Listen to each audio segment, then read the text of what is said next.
and welcome to the Ogden City Council work session for Tuesday, September 17th, 2013. Let the roll call reflect that all council members are present. Tonight we're going to host a fact-finding work session regarding the 32nd Street pedestrian corridor. And now we'll turn the time over to Janine Eller-Smith to give us a little bit of a history on this. Thank you, Chair Blair. Just want to give you a little background and maybe explain how the meeting will go so you can understand what we're going to be talking about and the format. The City Council has taken special interest in providing safe travel options for the citizens. The Council appropriates thousands of dollars every year for sidewalks, but there's always more need than there are resources. So we've oftentimes focused on safe routes to schools. The City Administration and Council work closely with Ogden City Schools to identify and prioritize projects for funding, and these have typically been sidewalks. Over the last couple of years, council members have received requests from various constituents asking the council to consider funding a sidewalk here at 32nd, just east of Harrison. As you know, there's currently no sidewalk except for a small portion. Citizens and council members have been concerned that school children must walk in the street to get to school. Problems are exacerbated during the winter when snow is piled up along the curb, forcing pedestrians further into the street. At the council's request, the city's public services director, Jay Louder, and the city engineer, Justin Anderson, started studying the options for creating a safer route for pedestrians in this particular area, and especially to focus on the school children in the area. Because this project has the potential to affect several property owners and the neighborhood in general, the council thought it would be a good idea to have this fact-finding work session. A fact-finding work session differs from our regular work sessions. In the council's regular work sessions, the public is welcome to attend, but no public comments are allowed. It's just an opportunity to be there and listen to what is being said. But for this fact-finding work session, we'll be accepting public comment on what you'll be hearing tonight. Tonight, Justin Anderson, the city engineer, and Daniel Gillis, who is also in the city engineering's department works as the traffic engineer, will present several options for providing pedestrian access in this 32nd Street corridor. After the presentation, Council Chair Blair will call for public comment. Your comments will be limited to 3 minutes each. If you aren't comfortable speaking at the podium, we have provided some public comment cards that you can fill out, which we'll make available to all the council members, and we'll be collecting those tonight. You also have the option of emailing the council your thoughts on what's presented tonight. You can do that through the website at ogdencity.com. No decisions or final actions will be taking place tonight. What they're going to do is take all of the comments that come from this meeting and compile them into a summary report, and that will be presented to the council at a later date sometime in October. If you're interested in receiving that report and further information about further discussions or actions that will be taken on this topic, there's going to be an email list sign up, and we will add you to the email list and make sure that you get the notifications regarding that information. And all of this information, the sign-up sheets and everything are at the back. You may have also noticed as you came in the back that there are several flip charts out there. That's after the meeting. Mr. Anderson, Mr. Gillis will be out there. You can review up close the options that are being provided and make comments at that time as well. I think that covers it. So at this point, we'll just turn the time over to our engineering folks and let them review the options that they've prepared for us. Thank you. Chair Blair, Vice Chair Garner, members of the council, Director Cook, also Chief Matthew, and council member staff. Thank you for this opportunity to come to speak on this subject. I know there is much to discuss and would like to move forward with this topic and discussion. So, and before I start, all of these slides that we're going to be showing on the different options are put up on boards outside that so we can go after the meeting and discuss if you would like outside in the foyer area. We have 5 options that alter the roadway or the right-of-way, and there's always an option of do nothing, and so that's one of the options to be considered tonight besides the 5 options that we are to show tonight. Before we get going on the different options, I'd like to discuss some of the facts that we have been collecting within the recent weeks at this location. We talked with the police department and got the accident data from them, the duration for which is included from 2008 through this current date. From the accidents, we have 4 that were non-reportable accidents, meaning that they had less than $1,000 worth of damage from the section between Harrison Boulevard and Taylor on 32nd Street. 8 accidents were non-injury reportable accidents. 1 accident was with injuries, and 1 accident was a pedestrian injury accident. We studied the traffic on that roadway. If residents have been traveling it recently, they've noticed probably some tube counters that went across the roadway. With those counters, we were collecting average daily traffic on the road, or what we refer to as ADT. In that time period, we collected an average daily traffic count of approximately 1,600 vehicles on 32nd Street every day. We also went out and counted pedestrian activity at the different intersections along 32nd Street, particularly Tyler and Polk. On Tyler at 32nd Street, we counted 122 pedestrians during the PM peak hour, or PM release. Of that 122, 4 of them were adults. At Tyler, at the AM peak drop-off hour, we counted 44 pedestrians at that intersection, 16 being adults. At Polk and 32nd Street, during the AM drop-off hour, we counted 18 pedestrians, 10 of which were adults. And at Polk and 32nd during the PM release, we counted 97 pedestrians, 11 of which were adults. We also, in preparing these different options, we looked to follow the Manual of Uniform Traffic Control Devices, which is a standard policy that is followed by many communities, issued by the federal government.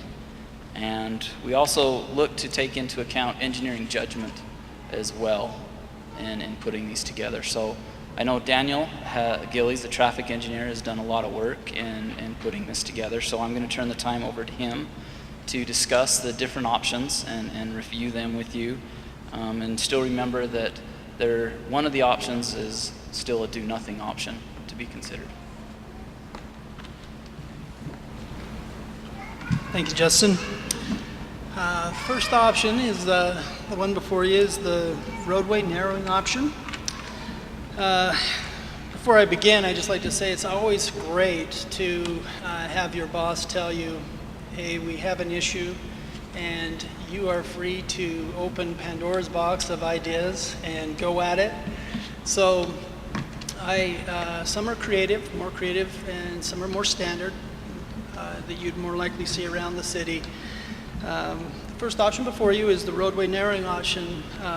What this means is that essentially one side of the street, the curb and gutter, would be shifted towards the center line of the road, narrowing Daniel? the pavement. Daniel, Yes, we're having a little bit hard time hearing you. Maybe you could speak closer sure to can. the mic. I'll lean a little Yeah. closer. Is that better? You're taller than Justin. Or you can so- hold it, Daniel, if you want to. I think I'm a moving target. I'm gonna have to stay put.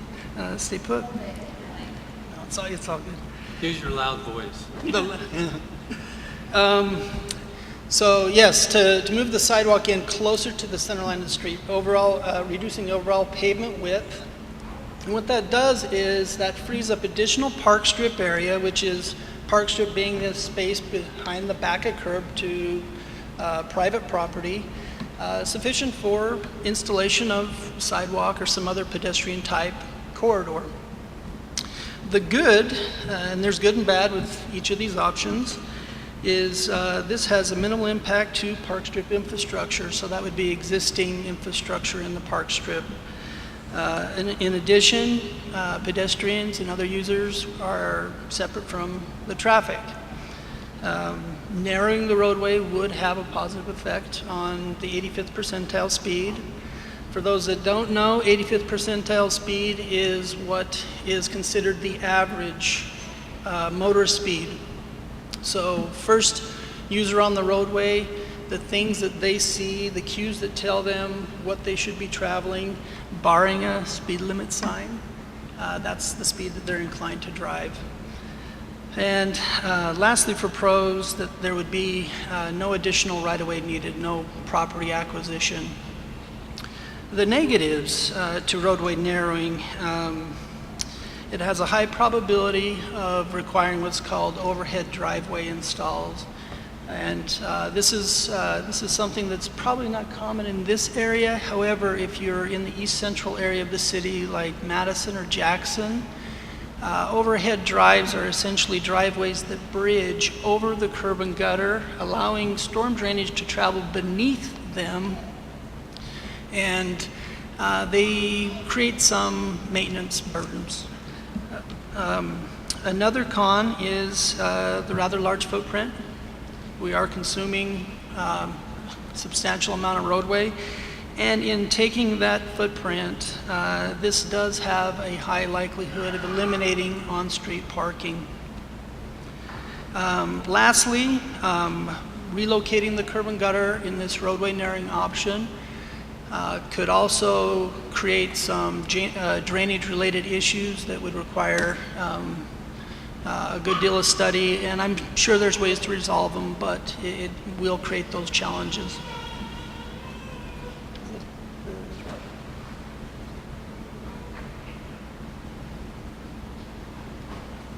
Thank you, boss.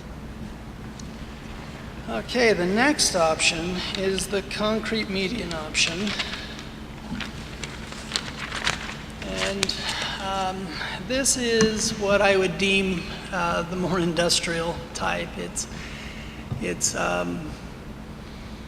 meant to gain respect for motorists, and it's a clear barrier separating pedestrians, cyclists, etc., from the traveled way. What it is it's a raised concrete curbing, and they're typically 3 to 4 feet broad, sufficient enough that if a vehicle strikes it, it's going to deflect them away from the area that you're trying to shield. There are some good things about the concrete median option. Similar to the roadway narrowing, this will have minimal impact on park strip infrastructure, so that means existing vegetation, especially near private property lines. Less likely we're going to be impacting that in any way. There would be no impact to private infrastructure, so driveways and things like that would not be an issue. Users are shielded from traffic, which is always nice. And this is also a multi-use alternative. Essentially bicycles, joggers can use it. It's broader than a typical sidewalk. This is an 8-foot wide corridor meant to allow two-way flow on it. Because this does narrow the roadway from the vantage point of a motorist, it will have a positive effect on the 85th percentile speed. It would be expected to reduce it. And again, no additional right-of-way needed because the work is taking place out in the pavement. Some of the negatives, it's very similar to the roadway narrowing negatives. Eliminates on-street parking. This certainly would do that. Winter maintenance, and this is probably more related to public works in this regard, but concrete median does constitute a barrier for snowplows. And cyclist crossover at Harrison. What I mean by that is for bicycle travel, what ideally you want them to be doing is moving in the direction of the traffic. So they would not be doing this, and there would be a location, Harrison more likely it, where the cyclists would need to cross over to continue to operate in the direction that they should with the motor vehicle traffic. So it's not very fluid as it relates to the Harrison and 32nd Street intersection. And the final con is it does have a moderate footprint. So on-street parking. One other item that I didn't put on the list is the impact that driveways can have, which they would pose some challenges. You can see on the upper right side, the driveways where there's a gap that needs to be created in this barrier to allow vehicles to exit and enter drives.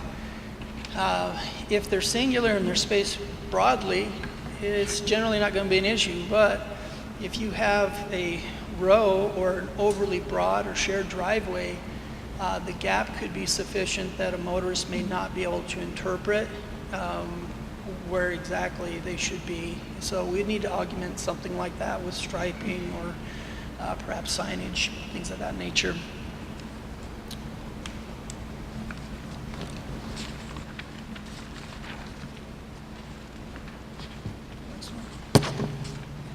Daniel, we may need you to hold the mic up just closer. It's really still hard to hear you, so you Oh, might I'm have to sorry. just- Yes. All right. Yeah, I can do that. Okay. This one is what's referred to as the shared use path option. Something that I'm experimenting with, certainly promoting for Old Post Road, another school sidewalk project that we're eager to get taken care of. The shared use path option, what it does is it's essentially like what you find around the river, Ogden River Parkway. It is a trail. It has the feel of a trail. It generally is an asphalt surface, and it's broad enough to allow for two-way traffic, bicycles, joggers, etc., to use it. There are some, of course, good and bad with the shared use path option. A nice thing about this option is that it would retain on-street parking because the work is taking place on the park strip. It is a multimodal solution, so we're allowed to put bicycles and things like that on it versus sidewalk where not so likely to take place. A real benefit is the users are shielded from traffic. The curbing and the spacing that you see, the park strip, that green area, is a great buffer. And the cons for this, there are a few. This option does have probably the biggest footprint as it would relate to impacting private property, private infrastructure, and even the infrastructure in the park strip. And I can elaborate on that. Roughly 14-foot wide area that this is impacting. And when you encounter a driveway, that 14 feet has to be put in at a grade that can be conducive to the direction of flow you want the bicyclist or pedestrian to be going. But if you have a driveway apron that's going up on a different angle, suddenly you end up having to chase that driveway into property and assure that you're going to leave them in as better or as good a condition as when you left them access-wise into those homes. This has a great likelihood to impact existing fencing, vegetation, utilities. But it is certainly one that does have its place, and I think it should be considered as a good alternative. Next one. Sidewalk option. This is one that I'm sure you've all seen these. This is kind of been our bread and butter, so to speak, over the past 4 years. The sidewalk option is typically it's a 4-foot wide concrete path. We do have the option of, if we're pinched, whether it be utilities, whether it be some other maybe vegetation, prized trees, things like that, where we can bring it up adjacent to the curb, and that requires it to be 6 foot broad, but does offer quite a few degrees of freedom to avoid certain conflicts. And as I said, this is something we've had a lot of experience with.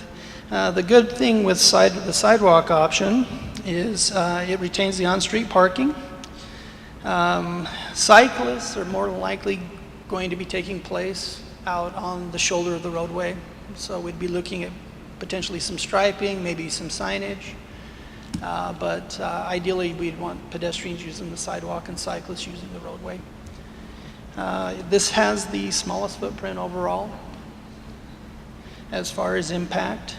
Again, users are shielded from traffic.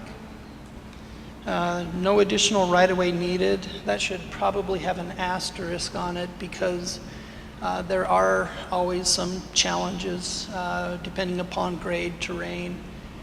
May need to get slope easements or modify something on private property. However, those are generally very limited in scope, and we would do everything we can if it was clear that it wasn't desired to work it towards the street and go with the 6 foot wide option.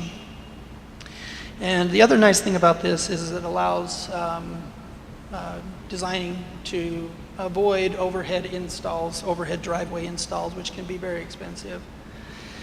Some of the negatives about the sidewalk is it will impact the park strip infrastructure. So power poles, water meters, fencing, about anything you could guess is in the danger zone and would need to be either worked around or relocated so that the two could be in good cousins. Another negative is it does have a likelihood of being impactful to private infrastructure. That would more than likely be driveway tie-ins and in the near vicinity of the backside of the sidewalk, running slopes back down, or if there is vegetation that's in that swath where that sidewalk would be, that's the most likely culprit.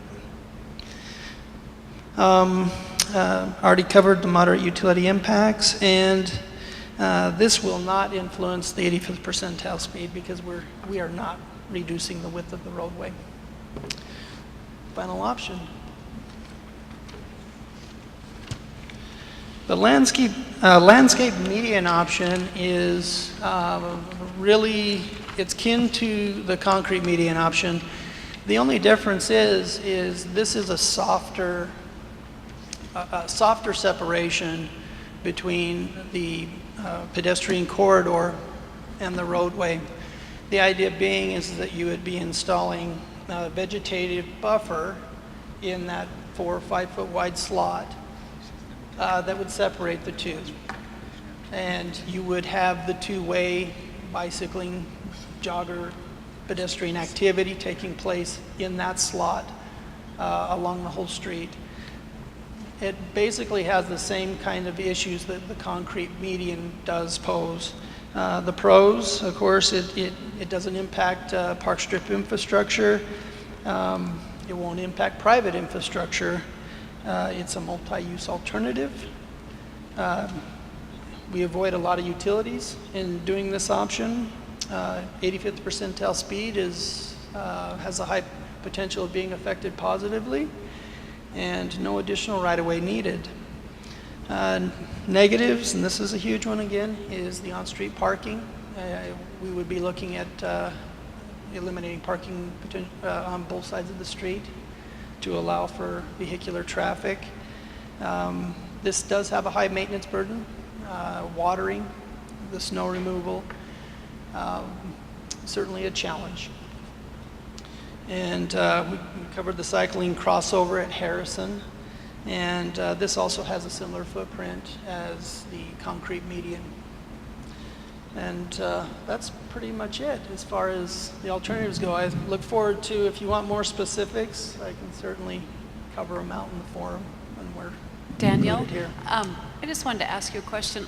In some of these examples where it feels like the pedestrian access is in the street, who's responsible for the snow removal? Is that? That would fall to Ogden City. Okay.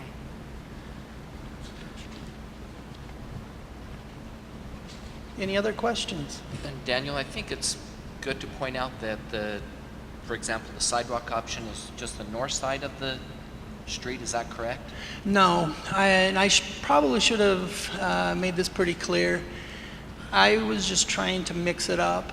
I don't think we have confirmed which side is the best. Now, granted, some locations on both sides have some challenges, but what you're seeing here is not meant to say, oh, the sidewalk is north side or the shared use path is on the south side, etc. That's still on the table.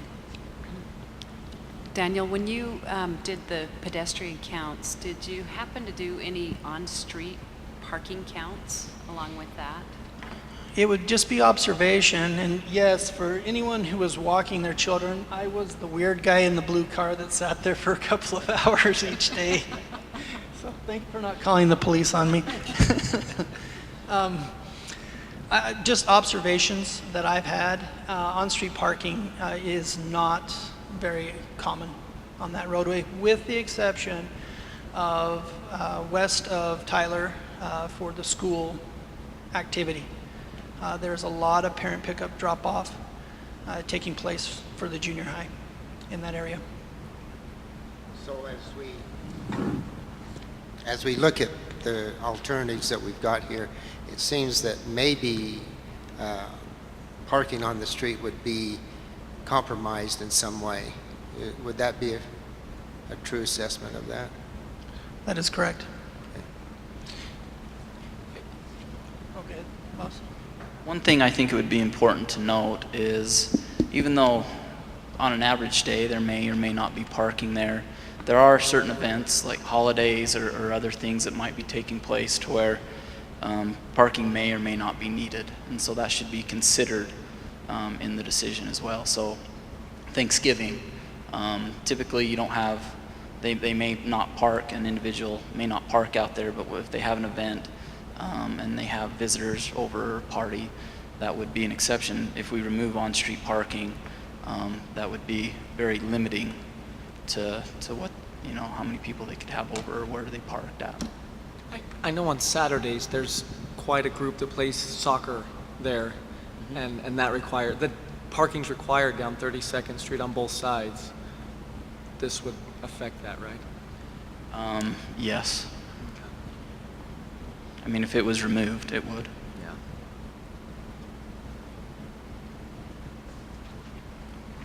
Okay. Any other questions for the engineers? Can we assume, can we assume that the cost that we're talking about here for sidewalk would be the same whether it's north or south? We haven't designed it, and so I can't quite answer that. I would feel that they'd be in the ballpark, they'd be similar, but until we actually designed and shot grades and figured everything out, putting a cost estimate would be premature as to which side would be cheaper to do. So speaking of cost estimates, I realize you haven't designed anything, but can you give us an idea what's the most costly down to the, I mean, can you sort of give a range? I can say moving the curb and having to redo curb and adding additional expenses with medians, that drives the price up a little bit. Sidewalk is more standard. However, when you're dealing with landscaping and restoration and those things, until we did a full-blown design, probably I couldn't answer that directly. Justin, I think what would help out, I know it's not the same, but we did a project by Gramercy from Monroe down to Gramercy on the north side of Canyon Road. Do you want to review that, what it entailed, and maybe estimate of what the cost would have been for that project? In fact, that's a great question. We recently have worked on that project. We've also done other sidewalk projects in Shadow Valley, and we've actually brought some pictures that we could show, and so people could see kind of the impacts that they had. Those projects were for sidewalk. They didn't include like a shared use path or a median, but it does give an examples of things that we face, utilities, trees, slopes, and things that we have to solve and look at. And 32nd Street has all the same things, maybe not exactly the same way, but in some respect or another. So if you'd like, I could show those pictures, and if you had questions on those pictures as we go through, we could talk about them. Now, I know Canyon Road, you had an irrigation ditch that you had to work around also. Yeah, and that made it very difficult in a few spots too. I have something. I guess I'm just wondering if there was an option that could maybe retain some of the street parking on one side, yet somehow separate the pedestrians and cyclists from the traffic. I don't know if if you looked at any options with that, where maybe that would be a bit more palatable if there's a small disruption to maybe some of the park strip and things like that in exchange for maintaining some of that on-street parking, or if that's just not doable with the amount of space that we have. We do have limitations on space. However, I mean, it is possible. I mean, if we wanted to look at an option of trying to shift it and have minimal impacts on one side and still retain on-street parking on the other. However, the right-of-way is what the right-of-way is, and all of these options we've wanted to stay within city right-of-way. And as Daniel brought up, there's some options depending on slope and grades. We may or may not need to slope things back into people's property. So, but that's something we could look at. We are required, especially with the shared use and the medians, to have a certain amount of separation from vehicles and other things. So, and another challenge is we have these intersections, especially at Polk. These intersections don't line up; they're kind of offset, and so that creates a challenge in its own. Tyler is more standard, where everything lines up as well. So we need to take all that into consideration. Justin, why don't you show us some of those pictures of Okay, a few you of the bet. projects? Here, Amy, do you want to help me out here?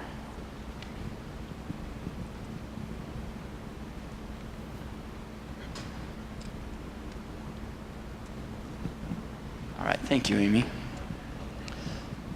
This is actually right on Canyon Road. It's actually where the irrigation ditch goes under the road, and it's kind of narrow, and you can see we have guardrail and other things, and this was very tricky to figure out how to get around this location because it is narrow and there's not a lot of room, and we have to work with a open irrigation ditch. What we thought of and came up with is to bridge the ditch itself and to fence it and to allow that short section to where people could walk over. And so that's how the impacts. So we did have to remove some vegetation along the banks, but we made it safe and allowed pedestrians to not have to cross on the narrow roadway. Again, this is on Canyon, and these next few are. So There was no curb and gutter on Canyon. To get sidewalk in, one of the things we had to do was install curb and gutter on that roadway and to figure out drainage. So working with this project, because we had an irrigation ditch that actually ran along the side of the road, we had to work around that. So you'll see the sidewalk meander a little bit. Sometimes you'll see it next to the curb. Other times you'll see it move out a little bit. However, to make everything work and to get around all the utilities, we had to do that. Again, we had power poles we had to deal with. We had communication boxes. And we have driveways where before they didn't have to worry about driveway approaches because there was no curb and gutter. So to make that work, we had to bump the sidewalk out at some point to make sure we have the proper grades. Again, this is farther to the west on Canyon. We had also to deal with drainage and to make everything work. So we come along here. Here's where it's a little more vegetated. And again, to get sidewalk in, it is impactful to vegetation. And we recognize that. We try to work around that where we can. You can see where the one tree, we bumped out around that. We went around the irrigation box and snuck it through between the tree and the power pole. Again, here's the mailbox out by the roadway and some landscape rocks and irrigation box right there. So we worked around the irrigation box. We adjusted the mailbox, and where we had to, we relocated the power pole.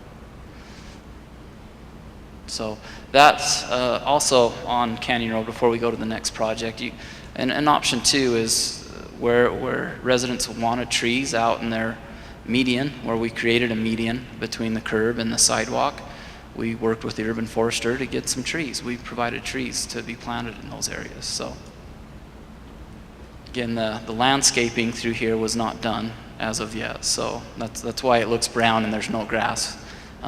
Landscaping's actually being installed. The next project we'll look at was along Shadow Valley. This was done a few years ago. As you can see, I believe this is Pierce and Shadow Valley. If you look at the fire hydrant right there, look at the elevation of the grass on the fire hydrant. Just to look at the picture, you don't think there's that much grade separation, but as we go along here, or in this picture, you can actually see where the mark line is on the fire hydrant, so you can see actually how the elevation was dropped right here to make it to where it could grade out properly on the road. And you can see on the side where we had to pour a little wall to make sure things could be, the existing landscaping could be minimally impacted on the grading. Again, here's some bushes and things, some fitzers we had to go through. And so those were removed as part of the project. We put ADA accesses everywhere as we were required to do. Did you have to remove the whole clump of shrubs there, or did the homeowner want them removed? Typically we work with the homeowners on that, so we wouldn't have to remove everything. And we have our urban forester come out and look at trees, and he makes a decision on whether or not the tree or the bush is damaged beyond repair with the root system. But if the homeowner says, you know what, I'd prefer that to just come out, we'll take it out. If they said, we'd like to keep this as much as possible, we'd work with them on keeping that. And we do that on most situations. Not every situation is that way, however, most are. Again, here's some mailboxes, and whoops, we had to work around. I keep hitting the thing. So we were able to work around those mailboxes and make everything tie in together. Oops, there we go. Here's an example of this was a nice mature tree, and we also face some utility issues right here, even though they're not prevalent in the picture. We had to work around those, and so to make that work, we had to remove that tree. And you can see that the tree was removed, and we did some improvements to the driveway and moved their utility box out of the way. So that's an example where we weren't able to work around the tree due to utility conflicts.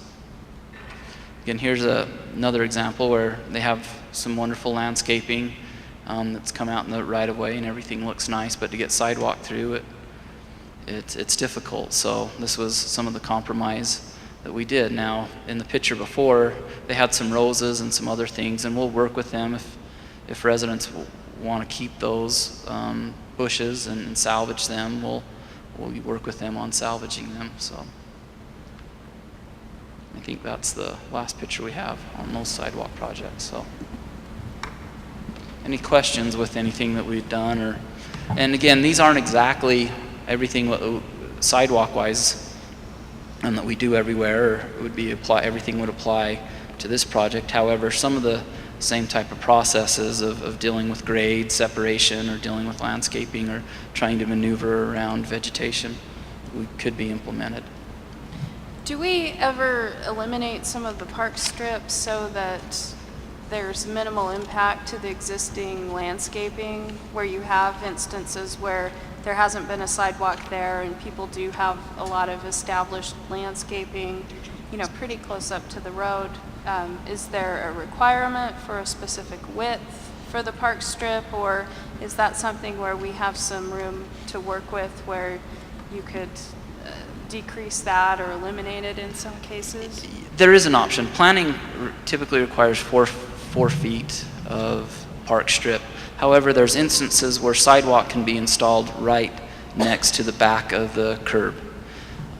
There is requirements though, if we're installing it next to the back of the curb, that it needs to be 6 feet wide. And that has to do with snow removal, because typically we have to have 4 feet for sidewalk as a requirement. So if we're right next to the curb, when there's snow removal and such, it allows there to be a width along the sidewalk that if snow gets shoved up on there, there's still a 4-foot minimum width that people could travel.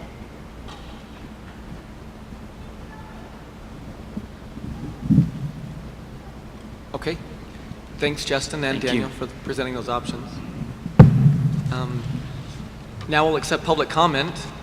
We'll accept the public comment on the options that were presented, or that corridor, the 32nd Street corridor.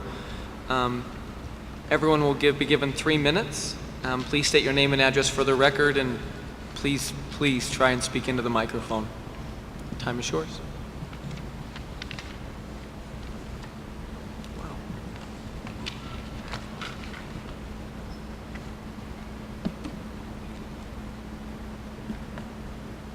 Anyone?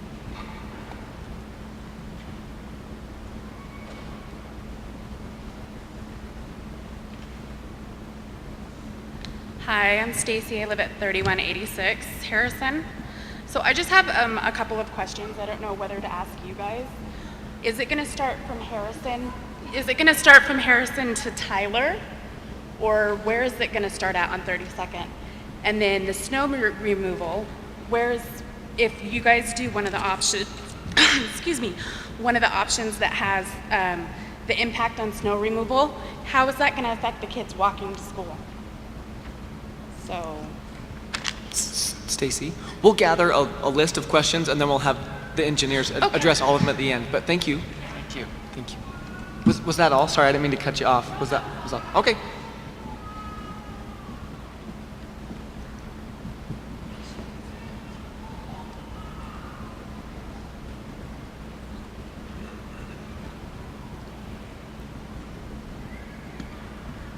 My name's Peggy Bogle, and I live at 1254 32nd Street. And my comment is that if the options are doing something or doing nothing, I hope that you'll do something. I observe children getting dropped off here at the junior high school every day. I live just across the street, and it's dangerous. And I watched a pedestrian hit last year. And there just is a lot of parents drop their children off on 32nd Street, and the only option is for them to step out of the car into the road. And it's dangerous. And I just think for kids, it's just safer that we have some sidewalks. And by the school, I think it'd be nice if they were on both sides of the street, because parents drop kids off on, if they're coming, from Harrison, if they're coming from over in the neighborhoods, they're on the north side. Or if they're coming from Harrison, they're dropping their kids off on the south side. So, thank you. Thank you.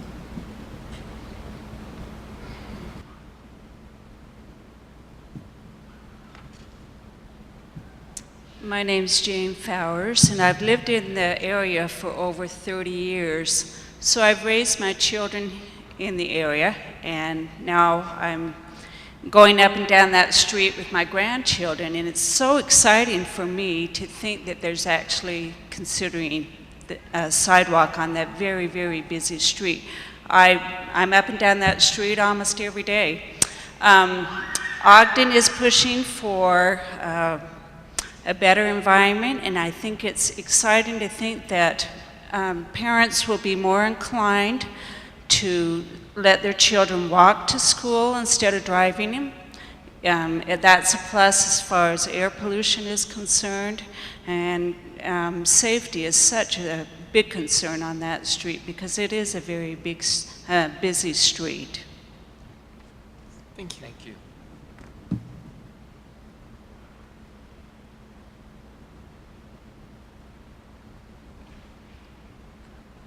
Hi, I'm Stacy Starley, and I live at 3284 Tyler. Sorry. I was going to say I did witness last spring a pedestrian accident, and I also witnessed a bicycle accident just a few months ago at the corner of 32 and 32nd and Harrison. I noticed a problem that I think you're addressing above Harrison. I also noticed between 7-Eleven and the dry cleaners that the kids, as they're walking down, they spread out across the whole street as they go by once they get below Harrison, because it's more of a windy area. So I would encourage you, if you are doing above Harrison, to also consider at least that first block below Harrison as well, so they have a continuation whether they're below or above Harrison. Also, I just think where the trails are so integral to this area, that, and there's all that with the ramp project, that maybe if you did consider some of the two-way trails and the pavement ideas, that maybe you could also partner with the ramp project for funding. Thank you. Thank you.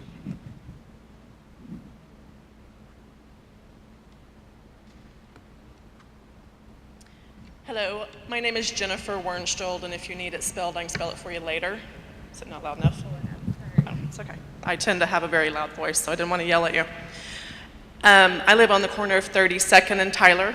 I'm the only house technically on that side that the children can actually walk. So everybody goes through my yard, which is perfectly fine. I'd rather them be safe.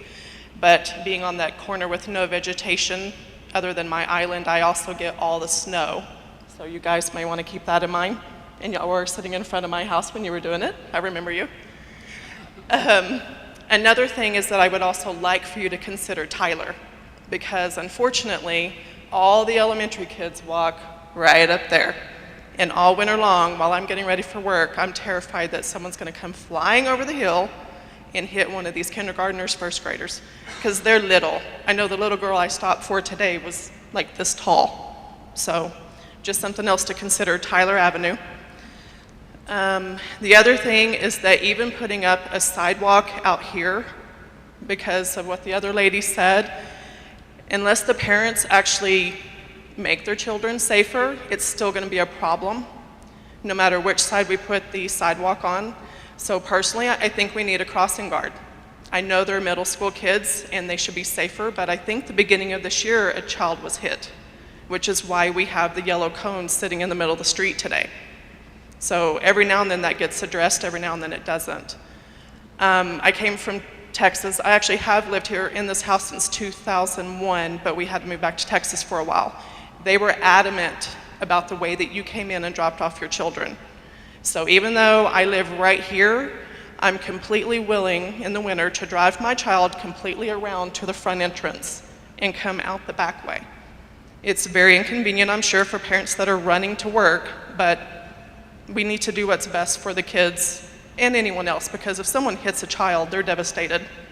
You know, it never goes away. And I think that's all I have, but yeah, if you need my last name, let me know. Thank you. Thank you.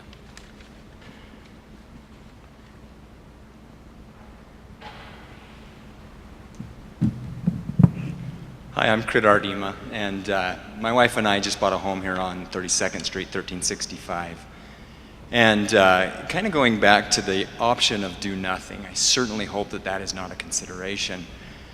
My wife and I actually lived on Arlington, and I am a huge Ogden proponent and didn't want to leave about a 3-block radius. And fortunately, I was able to come across this home. However, part of the discussion that we had in consideration as to whether or not we would make an offer on this home was based on the traffic on the street. As we have purchased this home, we intend on being there for the duration of our raising our children. And so our children will be leaving our home, walking to Wasatch Elementary School. They'll be walking to Mount Ogden and ultimately to Ogden High School. And so it was certainly a consideration as to whether or not we would buy in this area. We love the East Bench of Ogden, but we do not feel that our kids are well enough protected to walk to and from school. And I certainly hope that that is not a considered option to do nothing.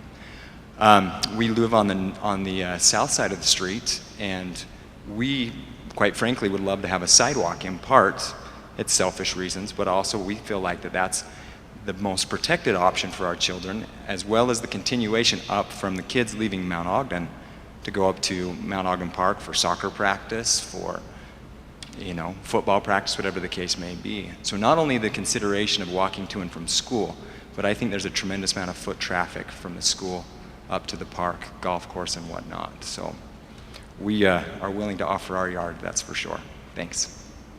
Thanks, Crit. Thank you.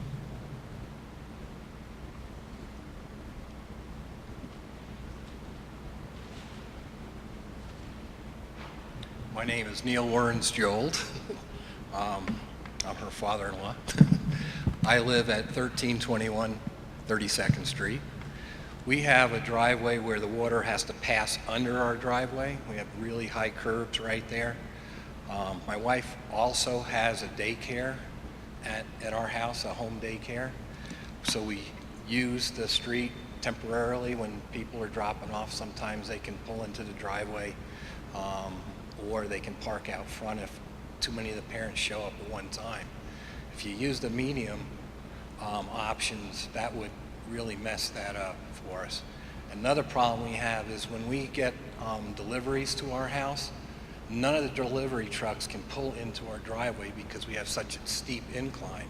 So they have to park out on the street.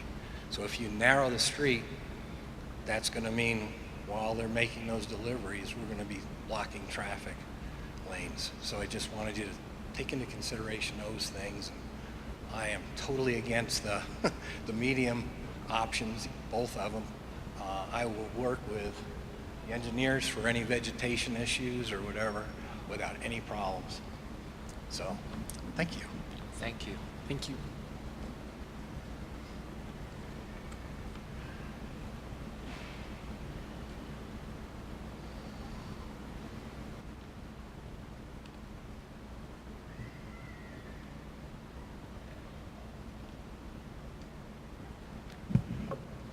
My name is Jessica Bradley, and I live at 2713 Harrison, and my kids go to Wasatch, and we are some of those that have to cross if they were to walk, which they really, really want to someday.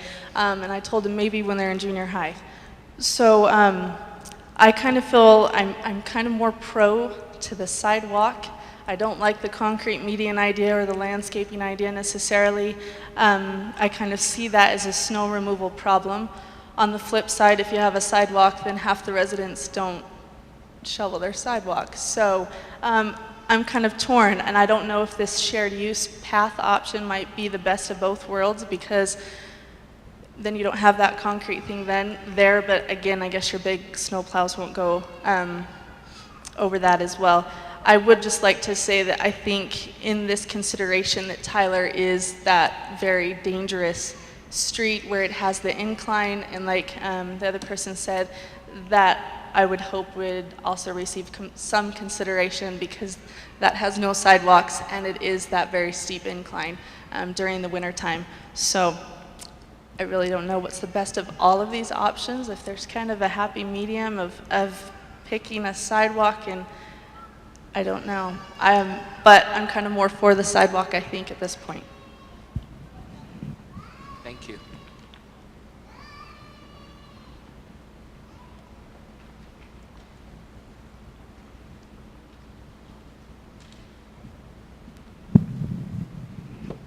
Hi, I'm Donna Corby, a resident of Ogden and currently the new principal at Wasatch Elementary. For the last 7 years, however, I had the pleasure of working with Daniel as the Director of Communications and Emergency Management for the Ogden School District, working on the Safe Routes to Schools plan. I'm going to ask you to do the same thing that I've asked Daniel for the last 7 years. Please help me get my children to school safely. Now that I'm in the chair of Wasatch, please help me get my children to school safely. Thank you. Thank you. Thank you.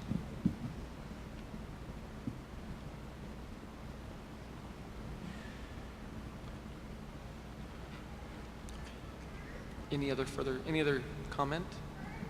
If not, we'll ask either Daniel or Justin to maybe address some of the questions that were raised, and then also. Mr. Chair, I think we ought to also emphasize that there are comment cards out in the foyer that they could make, and that would be more valuable to us also to take a look at those comment cards and ideas that they could put them on. Thank you. Okay. And I can answer both those questions, Chair Blair. Concerning Stacy, who was the first one. There you are. The snow removal, if we did a median and had a separation, whether it's a vegetative or a concrete, snow removal actually is difficult for our public works crews to come back. Their first line of defense is to actually clear the roadway. When they cleared it, it's going to shove the snow over to the shared use path. After they've cleared it, they're going to have somebody come back in a different vehicle other than a snowplow come and remove that snow. So you can imagine in a bad snowstorm, that's not going to be cleared until the street is completely cleared of snow, so then they could come and remove the snow one time instead of being able to continually come back to clear that pathway. That's the same thing that they do on all the pathways. They typically get to them, but they're not the first priority in a snowstorm.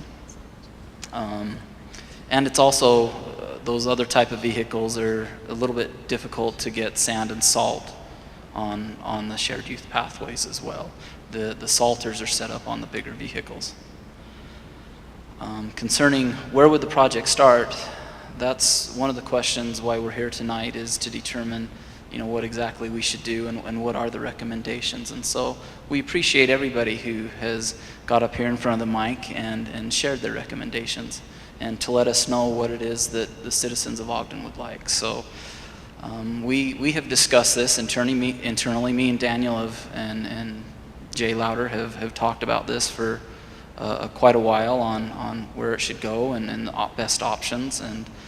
But what we don't know the exact answer. We would still work on that. However, what we do know is something needs to be done. And so when we do something, we'd want to make sure that it all ties together, that students could and kids or adults could walk safely.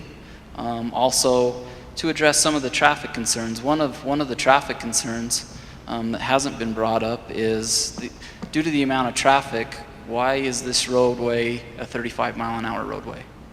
That does not show the high amount of traffic that you would typically see on a roadway posted for 35 miles an hour. So that's coming into engineering judgment that we've looked at and discussed, is should this be 25 mile an hour? And reduce that speed. And we typically, if there's not 4,000 cars on a roadway, it shouldn't be 35 miles an hour. And this does not warrant that. So that's something we would need to discuss. Also, is there options of possibly putting stop signs on 32nd Street that would require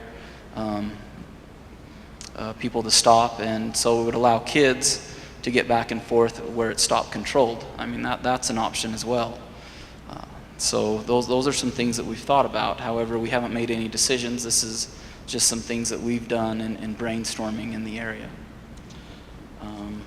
That may help cut down on some of the speeds too, with people coming down from Tyler down to Harrison. If you make them stop somewhere. Well, and absolutely, and typically it's not those that are obeying the speed limit, it's those that are not obeying the speed limit, and you get used to most of the people on this road obey the speed limit, but it's the one or two that don't, and having children in the area, you know, the reaction times aren't the same, and they're not expecting it. And so that's a concern, where if we had a stop sign, it would require them to actually be going a little slower to stop.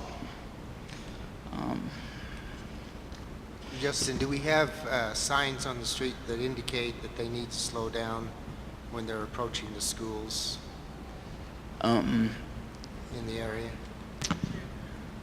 Yes, we do have 2 school crosswalks. The one is on the west leg of Tyler at 32nd, and the other is on the west leg of Polk of the offset T. So there is 2 school crosswalks on both of those intersecting streets. And that was one of the other things we talked about, is with those crosswalks, what could be done to make them improved or more visible. So also a few people brought up about connecting, making sure on both sides of the street up to a certain point have sidewalk. And that's one of the things we talked about is, you know, could we connect sidewalk and run it on both sides all the way to Tyler? You know, if we chose to just do one side or the other side, but from there on, that would have good impacts with parents who want to come by Tyler, drop their kids off, and then they could have sidewalk on both sides to get down to the school and cross safely. Accidents are always a concern. I know a few people brought that up, and so I think it's very proactive of the council that we're here tonight to deal with this issue before there is an accident to where somebody is severely hit. And I know a few people have brought up that there has been an auto pedestrian accident, and also where I believe a bicyclist was hit as well. So nobody wants to see that happen, especially going to school.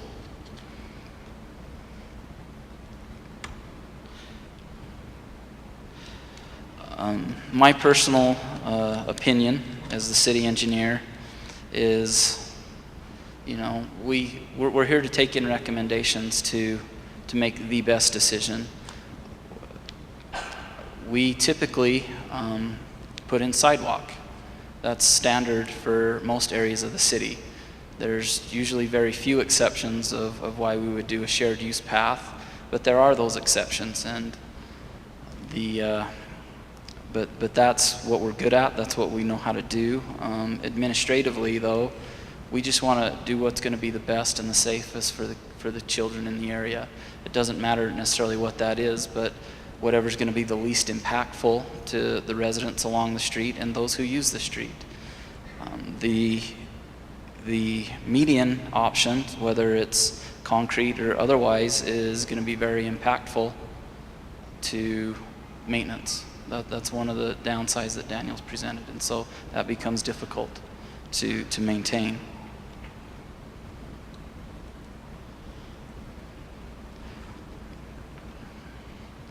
And like Neil brought up, if we do that, parking on the street will essentially be eliminated for any of those options of narrowing the roadway or doing a shared use path within the roadway. And so that's a concern for me. And he brought up deliveries, which is a good point, but any time you have visitors coming over, if you don't have a large driveway that you could put everybody, it becomes very difficult to get people to your home.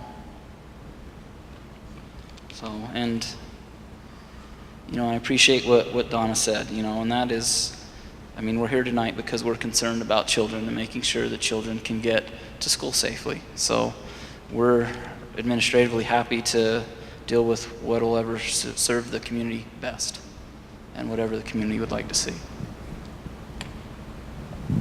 One of the concerns that I've had for years is going down towards Sullivan Hollow. One of the ladies brought it up here, and you remember it looks like a deer path, really is what it is. We went on the north side and we did do a sidewalk, and we did those barriers that kind of go around, but it's never cleaned off enough. So what the kids do is they walk either in the street or they walk to the south side of the street up the hill. There's an extreme amount of traffic crossing that intersection to take their children to school. And I still think that's a serious issue that we need to add to this project if we can. Because the children below Harrison or on the, the west side of Harrison deserve a good sidewalk and space to walk, and they're not in the street.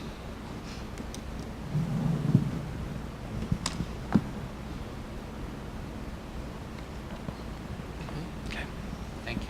Any other questions for Justin? Okay. Any further discussion from council members? Mr. Chair, I think the purpose of this meeting tonight is to get your input and to find out exactly what ideas you have, and I think that's the most valuable to us. I'd like to make a suggestion that we provide this information to the schools and let them have it for a week and then gather the comments that they may receive from the parents or some of the kids coming to school. That would give us an idea of what is happening in this area. It seems to me that there are several projects that need to be looked at, but the most important aspect is that we provide safety for our children attending the schools. We want them to go to school and return home safely, and that's our objective. And so your input is very valuable to us to try to formulate a program that will achieve that objective. It just seems like there's a lot of activity around the schools, and that's good. That's healthy for the community. That's healthy for our citizens that live in this area, and that's the way it should be. That's why we have schools here, to provide services to you. But the most crucial aspect, there's two. Number one is your input and information. Number two is the safety of the children. And we need to provide a program that would do that for them. And that's our objective this evening, as I see it. Mm-hmm. Thank you. And sorry, I forgot. After hearing from Justin, we thought maybe it might be nice, after hearing their recommendation and where the direction they're looking to go, that we open the comments back up for another, say, 15 minutes. So if anyone else has anything else they would like to say or touch on Justin's comments, you now have that opportunity.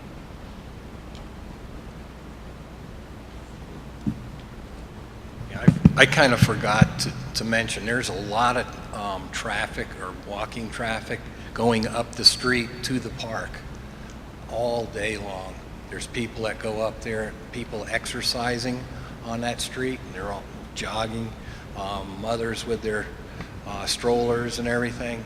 So there's a lot of people that use that street to go up to the ball fields, the soccer fields that come from below Harrison as well.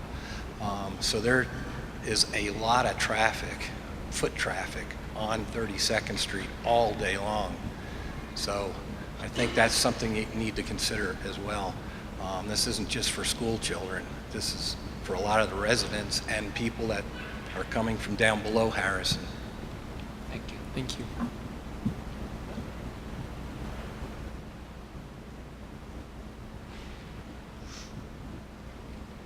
My name is Brittany Ardema. I live right there on 32nd. I'm Crit's wife. He spoke earlier. I just wanted to say, for me, Crit is he loves Ogden, and he wanted to raise our family in Ogden. And I was a little bit unsure, and one of the reasons that I was very unsure is that I like to go out on walks, and I like to take my kids on their bikes and their strollers, and I only had I would have to go, everywhere I went, there were always places that we never had sidewalks, and there was one place we could go around, one block we could go around, where my kids could be ahead of me, and I could not be saying, stop, stop, stop, stop, and be panicked about it all the time. I've been here now for 3 or 4 years, and I love Ogden now too, and I want to stay, and we bought a house that we plan on staying in permanently and want to be there. And one of the major conditions in buying the house was worrying and stressing about the lack of sidewalks. I want to be in a neighborhood where my kids walk to school and they walk home from school, and as a parent, sidewalks are a big deal. So I really hope this happens on 32nd, and that it becomes something that we prioritize in Ogden in general, to have it be a place where kids feel like they can walk. One of the big reasons I think that just bringing in young families into the area, people that are going to come, people that are going to stay, and that are going to love this area, and the community will continue to grow. And for young families to want to be here, they want to have some sidewalks and feel like you can go on walks with your kids and go to parks and not panic that they're going to get hit while you're doing it. Thank you. Thank you. Thank you.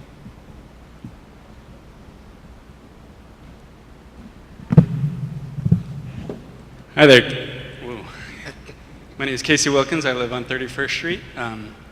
My kids walk to and from Wasatch Elementary every day. We love the area. We hate the sidewalks, so I'm glad we're here.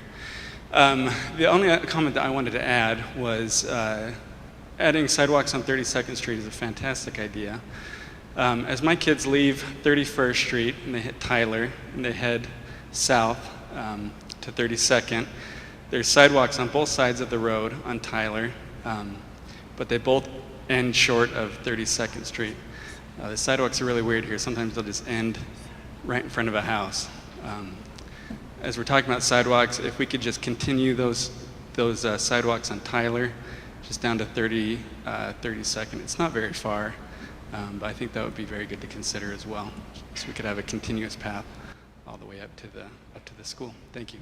Thank you. Thank you.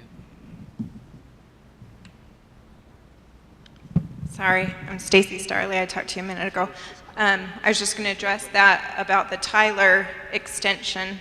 I live on Tyler Avenue, right where the back sidewalk from Mount Ogden Junior High ends.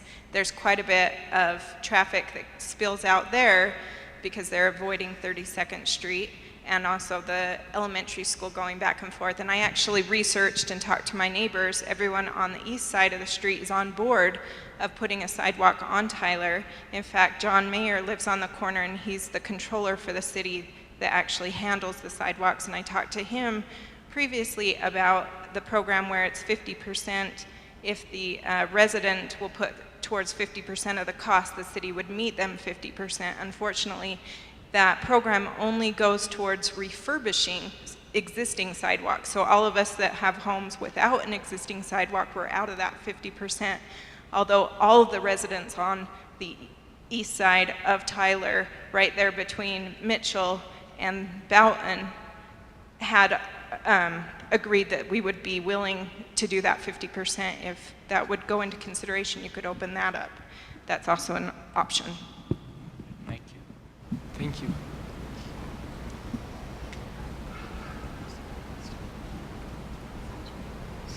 Okay. If there's no further comment, we would like to thank everyone for coming tonight. Just a couple reminders. There are comment cards. There's a sign-up sheet so that you can be on an email list so that anything that is discussed through here and further topics or future topics, you'll be on that email list and you'll be able to know what is discussed and when those things will actually come to a meeting or to another work session so that you can be kept involved. Again, Justin and Daniel will have those options outside. You can go up and talk to them. They'll be outside waiting for your comments. And we just appreciate everyone coming tonight. This was nice for us to be able to come out, meet with you, hear your concerns, hear your comments, and we appreciate you taking your time and coming here and helping us try and provide a safer avenue for children to get to and from school, and not just children, but everyone, families that want to be out and be active. And so we appreciate all of your comments. If there's no further comments from the council, then we'll go ahead and close this. Again, thank you all. We need to vote.